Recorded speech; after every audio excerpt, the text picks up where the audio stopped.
কুত্তার গোশতটা খাইতে মোটামুটি খাসির মাংসের মতনই মজা লাগলো। আমি তো আর জানি না এটা কুত্তার গোশত।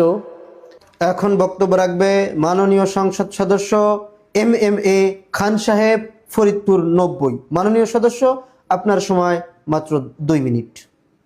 ধন্যবাদ মাননীয় স্পিকার।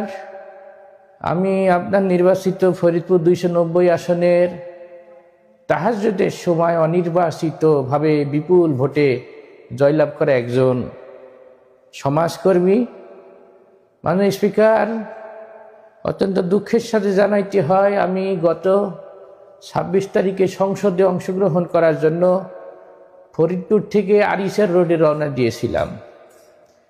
আরিচা ঘাটে এসে আমার প্রচণ্ড ক্ষুধা লাগার কারণে আমি আরিচা ঘাটে একটা হোটেলে খানাপিনা করতে যাই।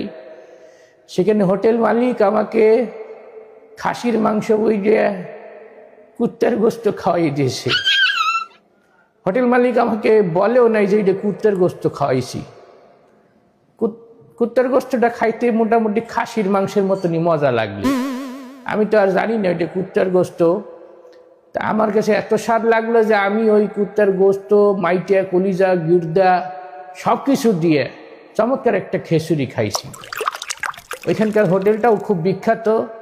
হোটেলের নাম আমি বলবো না, তবে এই মহান সংসদে খারাইয়া আমার একটাই দাবি, যারা খাসির মাংস বইলে এইভাবে কুত্তার গোশত খাইতেছে তাদেরকে বিচারের আওতায় আইনিয়ে বিচার করতে হবে।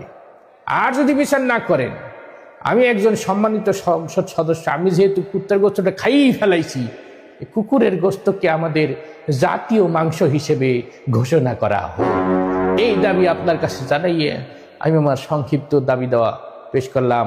ধন্যবাদ মাননীয় স্পিকার।